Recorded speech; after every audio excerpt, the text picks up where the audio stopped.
Assalamualaikum warahmatullahi wabarakatuh pemirsa, bertemu lagi dengan saya Kang Sangka di channelnya Sangka TV ya. eh, Bagaimana nih kabarnya, baik-baik aja atau masih bergelut di budidaya ikan? Kalau saya masih berbudidaya ikan lele ya. Yang mana sekarang itu lagi proses pemijahan ikan lele. Eh, Nah, mudah-mudahan para subscriber semua juga masih bergelut di bidang budidaya ikan, terutama ikan lele. Nah, pada kesempatan hari ini saya ingin sedikit membahas bagaimana eh, cara pemijahan ikan lele supaya bisa berhasil, bisa sukses. Kenapa? Karena tidak sedikit orang bergelut di dunia pemijahan ikan lele itu hasilnya nol, cuma cukup buat makan atau tidak ada sisa sama sekali ya. Nah, kebetulan pada kesempatan kali ini kolam Sangkapam jadi seperti ini.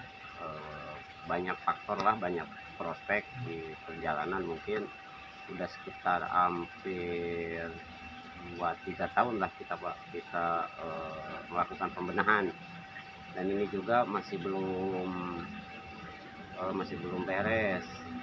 Proses pembenahannya masih ada beberapa tahapan yang sedang kita kerjakan. Karena di Sankapam sekarang merupakan yang dikejar itu proses pembenihan, bukan proses pembesaran kayak dulu ya. Sekarang itu pembenihan.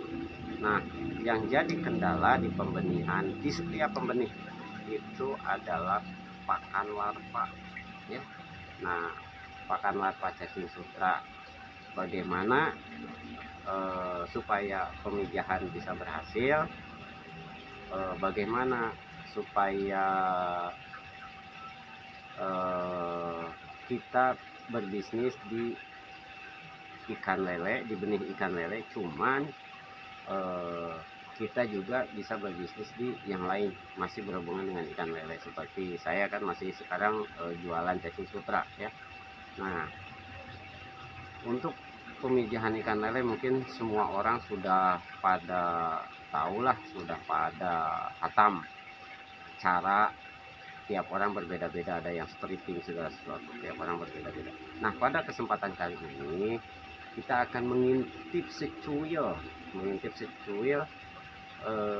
peluang bisnis di suplai pakan buat larva, yaitu pakan cacing sutra. Nah, gimana kelanjutan videonya?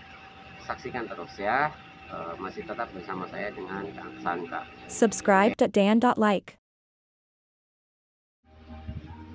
Oke, nah begini pemirsa, di dalam bisnis dunia ikan, terutama ikan lele ya yang saya jalani, di segmen pemijahan itu tidak lepas dari kebutuhan cacing sutra, sehingga cacing sutra itu bisa dikategorikan sebagai apa disebutnya itu kebutuhan pokok buat para pembudidaya. Nah, sehingga mata pencarian buat para pengayak cacing sutra juga cukup lumayan. Nah, kita asumsikan saja bahwa sekarang kita nyerok di alam dapat cuman 10 liter lah ya per hari. Nah, diasumsikan dengan harga sekarang di tempat saya itu sekitar 20.000 per liter, maka otomatis pendapatan para penyerok atau pendapatan kita itu di angka sekitar 200.000 per hari. Anggap aja kita pengeluaran kayak bensin, rokok segala sesuatu itu misalkan di angka 50.000, sehingga 150.000 itu masuk kas bersih ke kantong kita. Nah, kalau kita asumsikan menjadi 30 hari itu 30 hari kali 15.000 ya sekitar 4,5 juta lah ya. Anggap kecilnya aja kita di angka 4 juta ya, di angka 4 juta itu sebetulnya sudah masuk dalam kategori UMR ya untuk wilayah Bandung.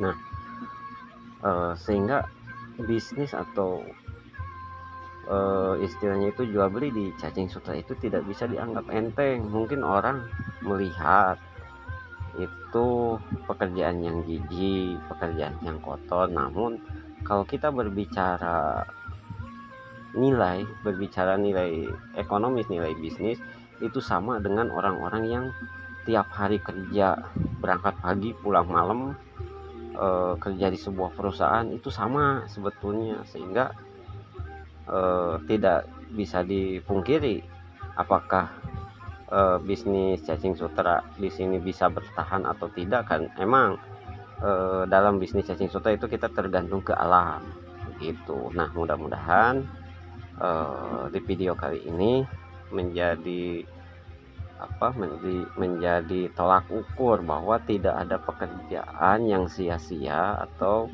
di negara kita, di tempat kita berada, lahan basah untuk dijadikan cuan atau dijadikan pekerjaan itu masih banyak.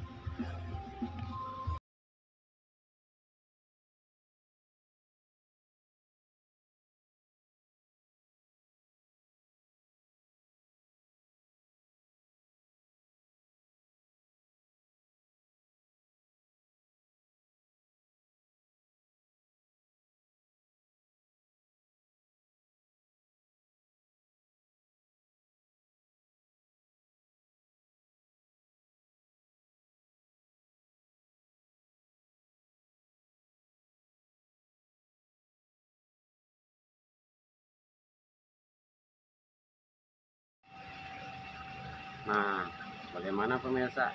Seperti itu. Jadi eh, bisnis di bidang budidaya perikanan, kita juga bisa menyuplai pakan larva, yaitu cacing sutra ya, cacing sutra. Dimana kalau cacing sutra bisa disebut apa ya? Kayak makanan pokok, kayak kebutuhan pokok, kayak beras lah. Kalau buat manusia itu hal yang wajib, sehingga Sankapam di sini melihat prospek prospek bisnisnya itu seperti apa dan bagaimana gitu kan. Nah, mudah-mudahan video kali ini bisa mengedukasi para pembudidaya atau para pengayat cacing sutra. Mudah-mudahan bisa berkembang, berhasil, jadi target apa yang diinginkan, apa istilahnya itu, terkejar apa segala sesuatu yang dicita-citakan. Oke, undur makola wala tandur mankola. Jangan lihat siapa yang mengatakan, tapi lihat apa yang dikatakan. Assalamualaikum warahmatullahi wabarakatuh.